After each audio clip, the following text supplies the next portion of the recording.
روزانہ ایسے اسلامی واقعات سننے کے لیے ہمارے چینل کو سبسکرائب ضرور کریں۔ دوستوں، حضرت عیسیٰ علیہ السلام کی پیدائش سے چند سال پہلے کا واقعہ ہے کہ جب روم پر سیزر اگستس حکومت کرتا تھا، فلسطین کی سرزمین پر اگستس کا مقرر کردہ ایک گورنر ہیرولڈ اعظم کی حکومت تھی۔ ان دنوں فلسطین کی سرزمین تجارتی اور زراعتی اعتبار سے بہت اہم تھی اور یہ سلطنت روم کو بہت زیادہ پیسہ کما کر دیتی تھی۔ اس لیے یہاں کا گورنر ہیرولڈ روم کے سیزر کا بہت چہیتا تھا۔ اس کے علاوہ ہیکل سلیمانی کی تعمیر نو کی وجہ سے ہیرولڈ یروشلم کی عوام یعنی یہودیوں میں بھی بہت زیادہ مقبول تھا۔ ہیرولڈ کے استبل کے ایک ملازم کی بیٹی کا نام ہیروڈیاس تھا۔ ایک غریب گھرانے سے تعلق رکھنے کے باوجود وہ اپنے حسن میں ایکتا تھی۔ جیسے ہی ہیروڈیاس نے جوانی میں قدم رکھا، سارے یروشلم کی نگاہوں کا مرکز بن گئی۔ ہر شخص کی خواہش تھی کہ ہیروڈیاس اس کی بیوی بنے۔ ہیروڈیاس جہاں بہت زیادہ حسین تھی، وہیں اس میں غرور بھی بے انتہا تھا۔ اس کے مطابق اس کا یہ حسن محلوں کی رانی بننے کے قابل تھا اور اس کا حقدار کوئی شہزادہ یا بادشاہ ہی ہو سکتا تھا۔ ہیروڈیاس کا رانی بننے کا خواب آہستہ آہستہ جنون میں بدلنے لگا۔ جب ہیکل سلیمانی کی تعمیر نو مکمل ہو چکی تو حاکم فلسطین خود اس کے افتتاح کے لیے آیا۔ اس دن یروشلم کسی دلہن کی طرح سجا ہوا تھا اور ہر شخص جشن منانے میں مصروف تھا۔ اس جشن میں جہاں یروشلم کے مرد و زن شریک تھے، وہیں ہیروڈیاس بھی اس جشن میں بھرپور شرکت کر رہی تھی۔ اسی دوران اس کی ملاقات ہیرولڈ کے دوسرے بیٹے فلپ سے ہوتی ہے اور فلپ ہیروڈیاس کے حسن کے جال میں پھنس کر رہ جاتا ہے۔ فلپ پہلے سے شادی شدہ تھا، مگر ان دنوں بادشاہ اور شہزادوں کا کئی بیویاں رکھنے کو عیب نہ سمجھا جاتا تھا۔ فلپ ہیروڈیاس کو اپنے ساتھ اپنے شہر کیساریا لے گیا۔ ہیروڈیاس کی دلی خواہش پوری ہو چکی تھی۔ وہ جھوپڑی سے محل میں آ چکی تھی۔ اس کو ہر وہ چیز اب حاصل ہو چکی تھی جس کے وہ خواب دیکھا کرتی تھی، مگر ہوس کا کیا کریں۔ ہیروڈیاس کی بلندی پر پہنچنے کی ہوس بھی محل میں پہنچتے ہی اور بڑھ گئی۔ اس نے ملکہ بننے کے خواب دیکھنا شروع کر دیے۔ فلپ، جس کی کسی بیوی سے کوئی اولاد نہ تھی، وہ اپنے وارث کے لیے بہت زیادہ پریشان رہتا تھا۔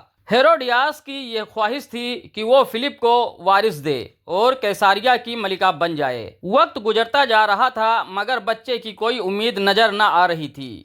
ایک دن ہیروڈیاس کی ایک کنیز نے اسے ایک بوڑھی عورت کے بارے میں بتایا جو کہ شہر سے باہر ایک غار میں رہتی تھی۔ کنیز نے ہیروڈیاس کو بتایا کہ لوگ اس بوڑھی عورت کے پاس اپنی مرادیں لے کر جاتے ہیں اور کامیاب واپس لوٹتے ہیں۔ ہیروڈیاس نے بوڑھی عورت کے پاس جانے کا ارادہ کنیز سے ظاہر کیا اور کنیز اسے لے کر ایک دن اس بوڑھی عورت کے پاس اس کے غار میں لے کر جا پہنچی۔ ہیروڈیاس کے پوچھنے پر بوڑھی عورت نے اسے بتایا کہ تیری اولاد ضرور ہوگی اور وہ اتنی مشہور ہوگی کہ تیری اولاد کو لوگ رہتی دنیا تک یاد رکھیں گے۔ بوڑھی عورت کی اس پیشگوئی پر ہیروڈیاس بہت خوش ہوئی۔ ابھی وہ اسی خوشی میں تھی کہ بوڑھی عورت نے پھر اس سے کہا کہ تیری اولاد اپنے گناہ عظیم کی وجہ سے یاد رکھی جائے گی۔ ہیروڈیاس یہ سن کر واپس چلی آئی۔ چند ہی دنوں بعد ہیروڈیاس امید سے ہوئی اور ان کے گھر ایک لڑکی پیدا ہوئی جس کا نام سلومی رکھا گیا،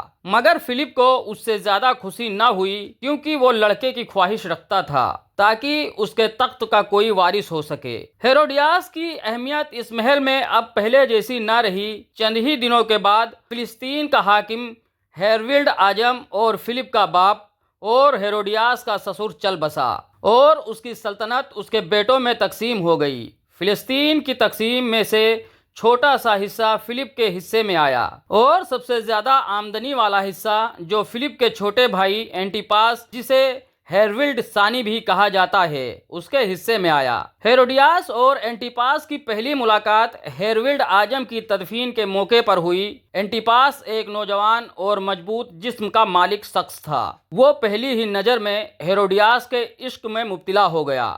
یہ ہیروڈیاس کی ادائیں ہی تھیں جسے اینٹیپاس کو اس کا دیوانہ بنا دیا۔ ہیروڈیاس اب فلپ سے چھٹکارا چاہتی تھی، جس کے لیے اس نے اینٹیپاس کو اپنی محبت کے جال میں پھنسا لیا، اور ایک دن فلپ کی سالگرہ کے موقع پر اس کے بھائیوں اور دوسری سلطنت کے حکمرانوں اور رومی سلطنت کے عہدیداروں کو بلاوا بھیجا گیا۔ اینٹیپاس جو اسی موقع کی تلاش میں تھا، وہ ہیروڈیاس کی محبت میں کھنچا چلا آیا۔ ہیروڈیاس نے نہایت چالاکی سے اینٹیپاس کو اپنی اداؤں کا جادو دکھا کر وعدہ لے لیا کہ وہ اسے اپنی ملکہ عالیہ بنائے گا، اور ایک دن دونوں موقع دیکھ کر وہاں سے بھاگ نکلے۔ اسی بات پر فلپ اور اینٹیپاس کے درمیان کئی جنگیں بھی ہوئیں۔ بعد ازاں رومن حکومت کی مداخلت پر دونوں میں صلح ہو گئی۔ اینٹیپاس کے کچھ علاقے فلپ کو دے دیے گئے اور ہیروڈیاس کو اینٹیپاس کے حوالے کر دیا گیا۔ ان دنوں حضرت زکریا علیہ السلام کے بیٹے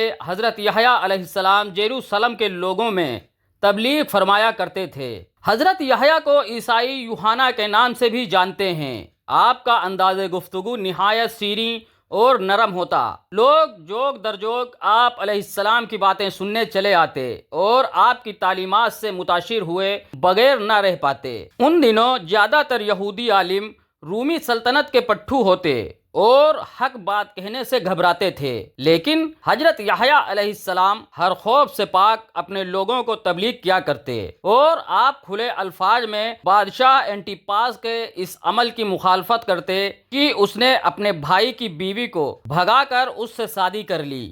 بادشاہ اینٹیپاس نے اس جانب تو کوئی توجہ نہ دی، مگر ہیروڈیاس جو کہ سلطنت کی ملکہ تھی، اس نے آپ کو گرفتار کرنے کا حکم دے دیا اور آپ کو اپنے باغ کی شیرابی کے کام پر لگا دیا۔ ہیروڈیاس نے کئی بار اینٹیپاس کو اس بات پر اکسایا کہ وہ حضرت یحییٰ کو قتل کا فرمان جاری کر دیں، مگر اینٹیپاس نہ مانا۔ ہیروڈیاس اور فلپ کی بیٹی سلومی، جس کی خوبصورتی نے اپنی ماں کو بھی پیچھے چھوڑ دیا تھا، جوان ہو چکی تھی، اور کئی بادشاہ اور شہزادے اس کے خواب دیکھتے تھے۔ ایک دن محل کی کھڑکی سے باغ کا نظارہ کر رہی تھی کہ اس کی نظر حضرت یحییٰ علیہ السلام پر پڑی۔ حضرت یحییٰ کے چہرے پر ایک معصومیت اور خدا تعالیٰ کی طرف سے ایک ایسا نور تھا کہ وہ متاثر ہوئے بغیر نہ رہ پائی۔ اس نے حضرت یحییٰ کو اپنے محل میں طلب کیا اور انہیں دعوت گناہ دی، لیکن حضرت یحییٰ نے اسے جواب دیا کہ میں تجھے دیکھنا بھی گناہ سمجھتا ہوں، اور وہاں سے چلے آئے۔ حضرت یحییٰ کا انکار سلومی کو ناگوار گزرا اور وہ انتقام کی آگ میں جلنے لگی۔ وہ خوبصورتی جس پر اسے غرور تھا، اسے ایک قیدی نے ٹھکرا دیا تھا۔ سلومی کے لیے یہ بات نہایت عجیب اور ہتک امیز تھی۔